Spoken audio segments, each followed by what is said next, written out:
जय हिंद दोस्तों, बिंदा पाल हुसैन पाल में एक बार फिर आपका स्वागत करते हैं। और आपका चल रहा था सेकंड डीएलएड सेकंड सेमेस्टर का मैथ का रिवीजन क्वेश्चन, जो गत वर्षों में या प्रीवियस ईयर में जो आए थे क्वेश्चन, वो क्वेश्चन आपका चल रहा था।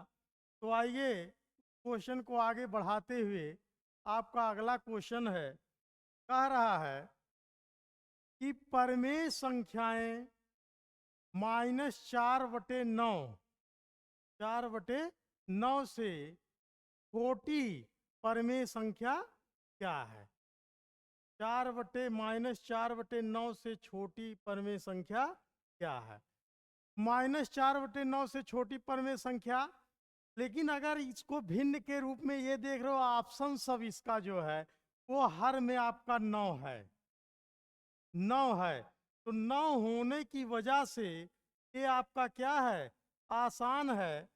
आसान है कि मतलब 9 ही भागों में वो बांटना है। तो 9 भागों में बांटने पे ये जानते हो, ऋणात्मक में जो संख्या बड़ी होती है वो वास्तव में क्या होती है, छोटी होती है। तो इसमें आप देख रहे हो -4/9, ये आपका देख रहे हो पॉजिटिव है, तो ये आपका है ही नहीं। ये भी आपका पॉजिटिव है, तो ये है ही नहीं। आप देख रहे हो -1/9 और -7/9। तो -4 से छोटा क्या है, -7 है। क्योंकि ऋणात्मक में जो संख्या छोटी होती है वास्तव में वो बड़ी होती है, और जो ऋणात्मक में बड़ा दिखता है वास्तव में वो संख्या छोटी होती है। तो इसका ऑप्शन कौन सा सही है? डी ऑप्शन सही है। तो परमेय संख्या बताई हुई थी ऐसी संख्या जिसे अंश बटे हर के रूप में लिखा जाता है, वही आपका क्या हो जाता है, परमेय संख्या हो जाता है। तो चलिए नेक्स्ट क्वेश्चन। नेक्स्ट क्वेश्चन आपका है 16, 32 और 64 का एलसीएम। 16, 32 और 64 का लासा ज्ञात कीजिए। तो लासा ज्ञात करने के लिए आपको दो विधि बताए थे, एक आपका गुणनखंड विधि और एक भाग विधि। तो भाग विधि से इसको लगा दीजिए। इसमें ये नहीं कह रहा है किस विधि से लगाइए। तो 16, 32, 64 इसको आप काट दीजिए, अभाज्य क्रम में इसका गुणनखंड कर दीजिए। 2 से करिए, 2 आठे 16, 2 से काटोगे 2 करने में 2, 2 छक 2 करने में 2, 1 बचा, 2 छक 12। और ये काटोगे 2 तिहाई 6, 2 दूनी 4। उसके बाद आपका फिर 2 से काटिए, ये 4 हो गया, ये 2 चौक 8 हो गया, इसका आधा, और ये 16 हो गया। उसके बाद फिर 2 से काटिए, 2 आया, 2 चौक 8, 2 आठे 16। फिर 2 से काटिए, 1 हुआ, 2 दूनी 4, 2 चौक 8। फिर 2 से काटेंगे, उसके बाद फिर 2 से काटेंगे। तो 2 दूनी 4, दूनी 8, दूनी 16, दूनी 32, दूना 64। तो इसका लासा क्या हो गया? लासा आपका हो गया 64। कौन सा ऑप्शन सही है? ऑप्शन ये सही है। लगातार अगर वीडियो देखते रहेंगे तो संभवतः 99% इसी में आपको क्वेश्चन मिल जाएगा। चलिए नेक्स्ट क्वेश्चन क्या है। नेक्स्ट क्वेश्चन आपका है समीकरण 1.5y-7, 1.5y-7 बराबर है 0.5y। तो कह रहा y का मान क्या होगा। इसमें y का ये आपका एक क्या है, एक सरल समीकरण है। सरल समीकरण में इसमें आपको इसको सरल करके जो चर पद है उसी का क्या है, मान निकालना है। तो चर को एक तरफ कर दीजिए, अचर को एक तरफ कर दीजिए। तो 1.5y 0.5 माइनस 0.5y, और ये माइनस इधर आ जाएगा, प्लस हो जाएगा। तो 1.5 का मतलब क्या है, 1.5। एक सही 1/2, और 0.5 का मतलब है आधा। अगर 1.5 में से आधा घटा दोगे तो क्या बचेगा, 1। तो 1y लिखने की जरूरत नहीं है, 1 को y बराबर कितना आ गया, 7। तो कौन सा ऑप्शन सही है? बी ऑप्शन आपका सही है। चलिए नेक्स्ट क्वेश्चन आपका है y y z minus x plus z x minus y plus x y minus z का हल है। इसका मतलब इसको क्या करना है, सरल करना है। तो ये देख रहे हो चक्री क्रम में है।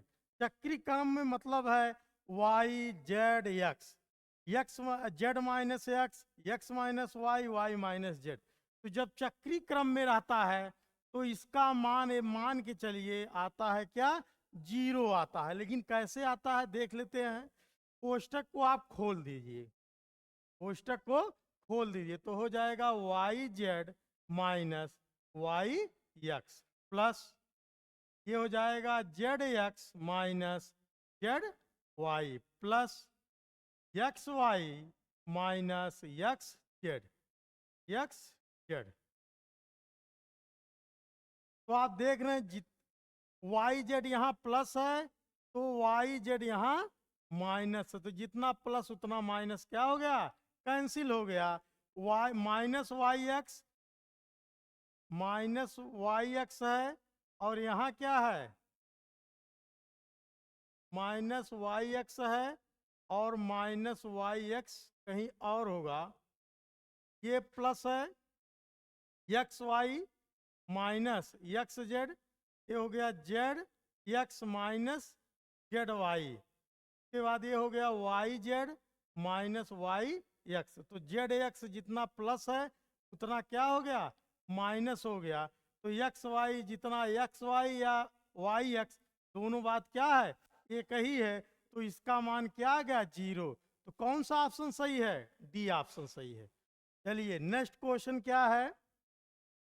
नेक्स्ट क्वेश्चन ये कह रहा है एक त्रिभुज का क्षेत्रफल क्या है, 45 वर्ग सेंटीमीटर है। एक त्रिभुज का क्षेत्रफल 45 वर्ग सेंटीमीटर है और आधार क्या है, 15 सेंटीमीटर है। तो त्रिभुज की संगत ऊंचाई ज्ञात कीजिए। तो आपको ये पता होना चाहिए किसी भी त्रिभुज अगर है, आपका कह रहा है त्रिभुज कोई भी त्रिभुज हो, अगर आधार दिया हो और ऊंचाई दिया हो तो त्रिभुज का क्षेत्रफल बराबर होता है, त्रिभुज का क्षेत्रफल बराबर होता है 1/2 आधार गुणे ऊंचाई। क्या होता है, त्रिभुज का क्षेत्रफल बराबर होता है 1/2 आधार गुणे ऊंचाई। तो यहाँ पे त्रिभुज का क्षेत्रफल दिया है, कितना दिया है, 45। इसी पे रख देते हैं 45 बराबर 1/2 गुणे आधार, आधार आपका दिया है 15 गुणे ऊंचाई, ऊंचाई आपको निकालनी है। तो 2 कहाँ चला जाएगा, ट्रांसफर हो जाएगा। तो जो हर में रहता है वो कहाँ चला जाता है, अंश में चला जाता है। तो ये हो जाएगा 45 गुणे 2/15 बराबर ऊंचाई। तो 15 तिया 45, 3 दूना 6 सेंटीमीटर। तो इसका ऊंचाई कितना आया, 6 सेंटीमीटर। इसका मतलब कौन सा सही है, सी ऑप्शन आपका सही है।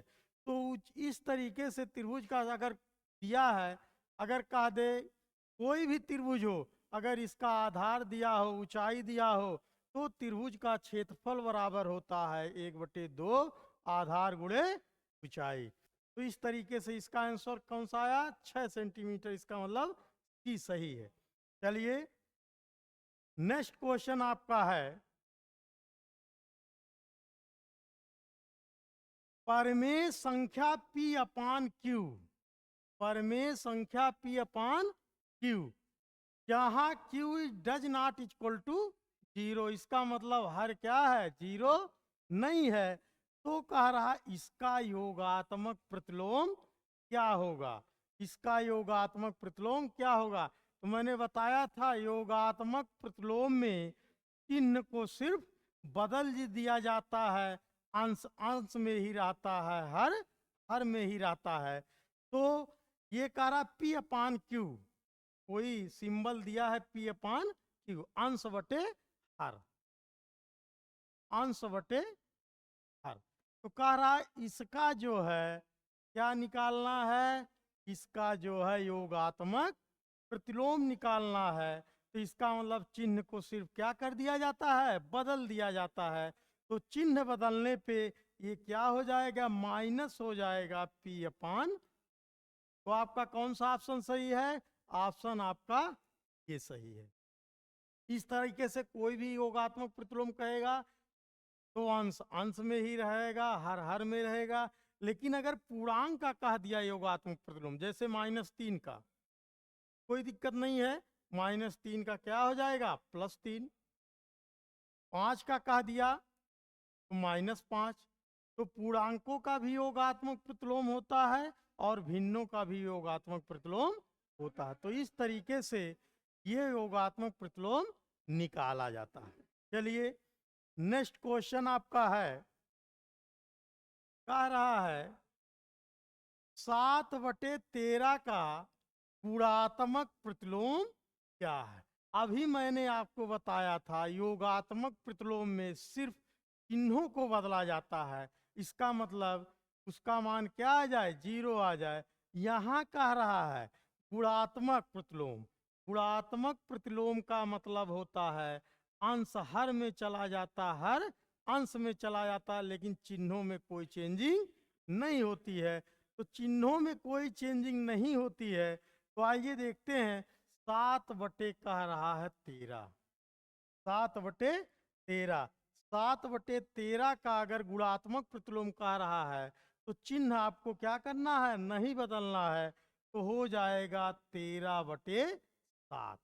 कोई भी गुणात्मक प्रतिलोम रहेगा तो सिर्फ आप क्या करोगे, अंश हर में चला जाएगा, हर अंश में चला। अगर पूर्णांकों की बात कह रहा है, -3 का अगर कह दे गुणात्मक प्रतिलोम क्या होगा, तो आप क्या करोगे, चिन्हों को नहीं बदलोगे। इसका मतलब इसके बटे क्या है, 1 है, तो ये हो जाएगा -1/3।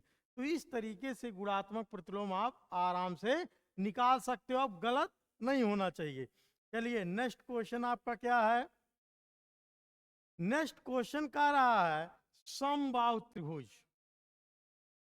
समबाहु त्रिभुज किसे कहते हैं, पहले आप ये जानिए। समबाहु त्रिभुज जिसकी क्या है, सम, सम मतलब समान, बाहु मतलब भुजा, जिसकी तीनों भुजाएं क्या हो, बराबर हो, उसी को समबाहु त्रिभुज कहते हैं। और समबाहु त्रिभुज का क्षेत्रफल होता है, समबाहु त्रिभुज का क्षेत्रफल होता है √3/4 भुजा। ये इस पे स्पेशल फार्मूला है, समबाहु त्रिभुज का क्षेत्रफल बराबर होता है √3/4 भुजा स्क्वायर। तो आइए देखते हैं, क्षेत्रफल दिया है 27√3। तो 27 क्षेत्रफल के नीचे आप क्या लिख देंगे, 27 ये हो गया बराबर √3/4 भुजा स्क्वायर। तो √3 क्या हो जाएगा, कैंसिल हो जाएगा। 4 कहाँ चला जाएगा, अंश में चला जाएगा। तो हो जाएगा भुजा स्क्वायर बराबर, भुजा स्क्वायर बराबर हो जाएगा 27 गुणे कितना हो जाएगा, 4। तो भुजा बराबर आपको बताए थे, जब स्क्वायर ट्रांसफर होता है मतलब उसको पक्षांतर करते हैं, तब वो वर्गमूल का चिन्ह बनाता है। अगर वर्गमूल को ट्रांसफर करते हैं तो वर्ग का चिन्ह बनाता है, अगर घनमूल को ट्रांसफर करते हैं तो घन का चिन्ह बनाता है, और घन को ट्रांसफर करते हैं तो घनमूल का चिन्ह बनाता है। तो यहाँ आपका क्या लग जाएगा, 27/4 का चिन्ह लग जाएगा। 27 का पूर्णता वर्गमूल नहीं आएगा, इसको तोड़ दीजिए, 27 को 9 गुणे 3 में गुणे 4। तो 9 का वर्गमूल जिसका निकल रहा है उसको बाहर निकाल दीजिए, और जिसका वर्गमूल पूर्णता नहीं निकल रहा उसको रूट में ही रहने दीजिए। तो 9 का वर्गमूल कितना हो जाएगा, 3, और 4 का वर्गमूल 2, और √3 वैसे रह जाए। तो हो जाएगा 6√3 सेंटीमीटर। 6 3 सेंटीमीटर। तो कौन सा ऑप्शन सही है आपका? बी ऑप्शन आपका सही है। आपको सिर्फ परीक्षा में ये आंसर लिखना है, यहाँ वहाँ सॉल्व आप रफली करके, अगर आपको ओरल ही आ रहा √3/4 भुजा स्क्वायर तो आप तुरंत वैसे कर सकते हैं, क्योंकि विकल्प वाले में कोई जरूरी नहीं कि आप उसको सॉल्व करके, चूंकि 1 ही घंटे का इसमें टाइम होता है, टाइम मैनेज करना बहुत जरूरी होता है इसमें। चलिए नेक्स्ट क्वेश्चन क्या है? एक संख्या और उसके 1/3 का योग कितना है? 24 है। एक संख्या और उसके 1/3 का योग क्या है? 24 है। तो संख्या ज्ञात कीजिए। तो संख्या, माना हुआ संख्या क्या है? माना संख्या क्या है? यक्स है। माना संख्या यक्स है। और कह रहा है यक्स उसके 1/3, यक्स का क्या? 1/3। यक्स का 1/3। कह रहा दोनों का योग कितना हो? 24 हो। तो संख्या, माना संख्या यक्स है, तो यक्स प्लस x/3, ये योग कह रहा किसके बराबर है? 24 के। तो पहले आप क्या कर लेंगे? इसका एलसीएम ले लेंगे। तो एलसीएम हो गया आपका 3, ये 1 है 1 से 3, 3x प्लस 3 बराबर, ये x है, ये x आपका है,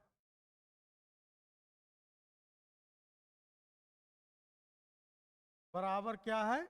24। तो 3 1 4, 4x बराबर 24 गुणे 3। तो x बराबर क्या हो जाएगा? 24 गुणे 3/4। 4 छक 24, 6 3 18। इसका मान क्या आ जाएगा? वह संख्या क्या था?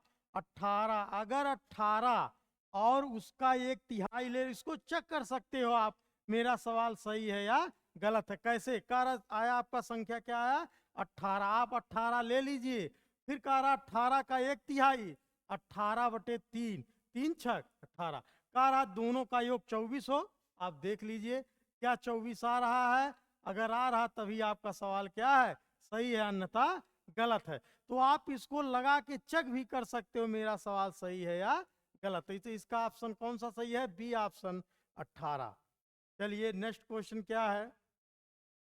अगला क्वेश्चन ये है कि 15 माइनस 12 ब्रैकेट में है, 15 माइनस 12 गुणे 3, 15 माइनस 12 गुणे 3 बराबर है 15 गुणे 3 माइनस 12 गुणे 3। किस नियम के आधार पर ये सत्य है? तो ये आप देख रहे हो गुणा चल रहा है, तो चारों ऑप्शन में आप देख रहे हो गुणा कहीं ना कहीं प्रयोग 3 ऑप्शन में है, चौथा कारा उपयुक्त में से कोई नहीं। तो आप पहले देखिए गुणा का साहचर्य नियम। तो गुणा का साहचर्य नियम ये कहता है ए गुणे बी गुणे सी बराबर ए गुणे बी गुणे सी। ये आपका साहचर्य नियम है, गुणा का साहचर्य नियम। तो ये आपका यहाँ माइनस है, ये आपका साहचर्य नियम नहीं है। साहचर्य नियम कहता है ए गुणे बी प्लस सी बराबर ए गुणे बी गुणे सी। तो ये आपका साहचर्य नियम नहीं है। पहला ऑप्शन आपका क्या है? गलत है। करा गुणा का व्यवकलन का बंटन नियम। तो गुणा का व्यवकलन का बंटन नियम, ये आपका कोई नियम नहीं होता है। व्यवकलन पर गुणा का बंटन नियम का को एक नाम और दिया जाता है वितरण नियम, डिस्ट्रीब्यूटिव। तो ये आपका बंटन नियम होता है।